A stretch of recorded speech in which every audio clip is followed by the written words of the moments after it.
10 Crazy Facts About Guns in the USA. In America, the Second Amendment of the Constitution gives people the right to keep and bear arms, and it is a right many consider completely sacred. Even those who feel that more restrictions are necessary would likely consider you on the fringe for suggesting that all firearms should be banned entirely, and might even still own one for self-defense. In fact, due to the extreme ease of access in America, U.S. citizens own roughly 40% of all guns in the world, and have deeply ingrained the idea into the fabric of their culture. For these reasons, they have become known as gun crazy in many other parts of the world. 10. Home defense guns often don't work in controlled experiments. Many people in the United States own a gun for home safety reasons, but statistics don't really bear this out as being valid. Studies have shown that in a typical scenario many people don't even get their gun ready in time, and when they do they have to fire as soon as the intruder is in their field of view to have a good chance. As the intruder has not yet committed a violent crime, many people would be unwilling to kill so quickly. Statistics also show that in 50% of these cases against an unarmed intruder the homeowner's self-defense weapon ends up used against them. The reason for this is all about gun safety and gun storage. Unless you are actively searching for an intruder, you are not going to be walking around your home with a loaded gun on your hip ready to go, especially if you have children or pets. For safety reasons most people keep their guns locked somewhere, and don't keep ammo in it when not in use. This means that even if you have your gun in a convenient place you still have to unlock and get it out, get it loaded, and be ready in time, all while potentially nervous.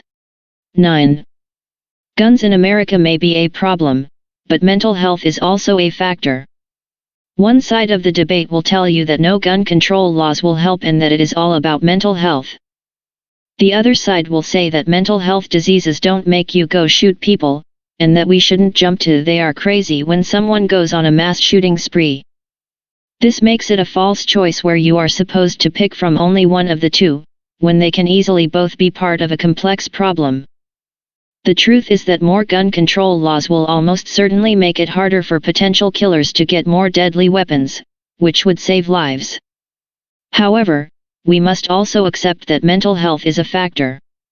We understand people don't want all mentally ill people to be lumped in as violent, but there is nothing sane about going out and shooting a bunch of people for no real reason. 8. The definition of what an assault weapon is really depends on who you ask. Shootings of various sorts have happened a lot in the United States of America over the last few decades, and they have become more of a problem over the years. Now, one of the things blamed most for mass shootings is the ease at which many young men are getting these so-called assault weapons. The reason many people are concerned is because what many consider an assault weapon has at least semi-automatic fire, which makes it way easier to kill a crowd of people.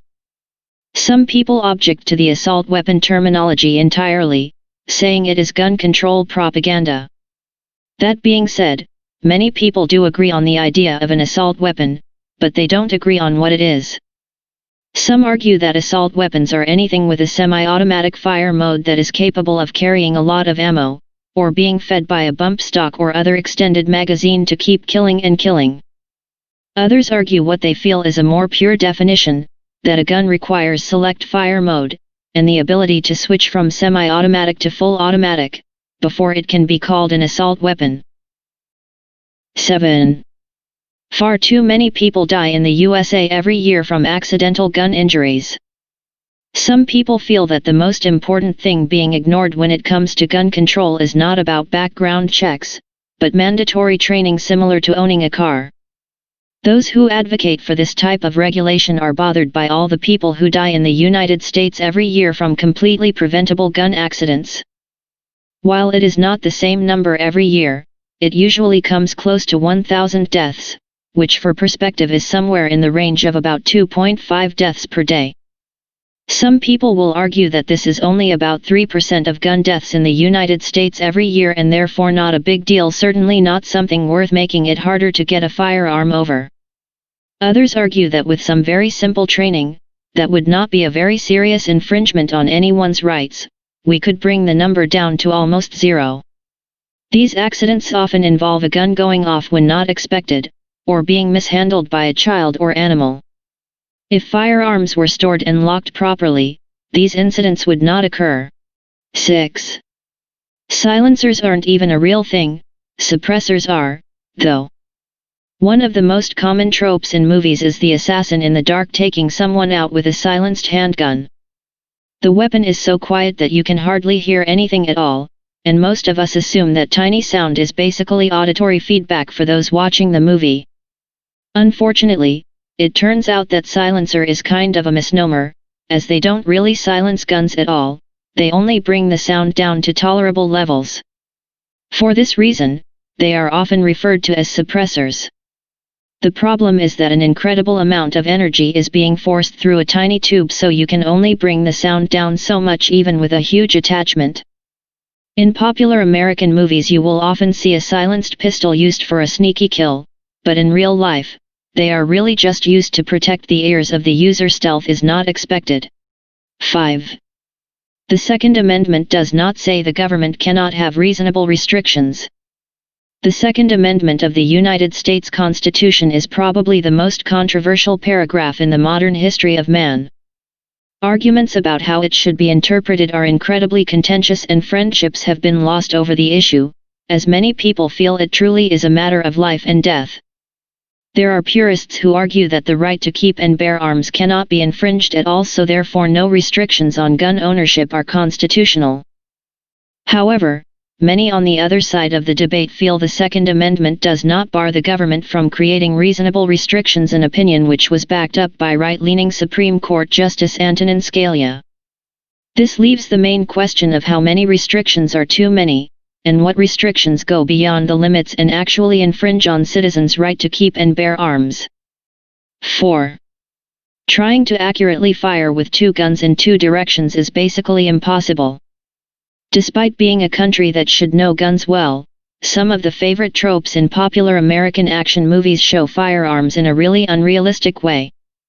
For example, when the heroes are going in for the big shootout, they will often bring two handguns and shoot both at once. This was widely popularized in the Matrix franchise, and many movies have used it for dramatic effect, but the whole idea is really kind of silly.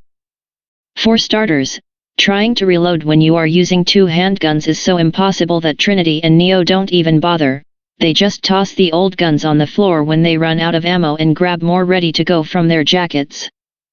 Worse yet is any chance of them having good aim, even if they do have infinite loaded weapons to give them infinite, ready-to-go ammo. The problem is that you really cannot accurately shoot in more than one direction at once. Due to how human eyesight works, we cannot properly look at two different things in two directions at the same time. Because of this limitation, shooting two handguns in two directions at the same time would be inaccurate and probably just waste a lot of ammo. 3. There is a good reason American police don't shoot for the legs/arms. Many outside the United States who see all the police-involved shooting deaths are both alarmed and also confused. They notice that in a lot of American police videos, it seems the police are not even trying to hit people in less fatal spots like the arms or legs, and almost always seem to shoot center mass. In most other countries, police are trained to go for non-fatal shots when possible, so this definitely has left non-Americans with a lot of questions. Unfortunately, this is actually by design, because American police forces are worried about the safety of their officers. The reason why American police are trained to go for shots that are much more likely to be fatal, is because so many Americans possess a firearm of some kind. In situations involving firearms, you often have very little to no time to react, and even a shot to the leg or arm may not disable them enough to stop them from shooting back. On the other hand, in countries where guns are rare, the police can disable someone charging them with a knife with a nice shot to the leg. 2. Statistics about black-on-black gun crime are often very misleading.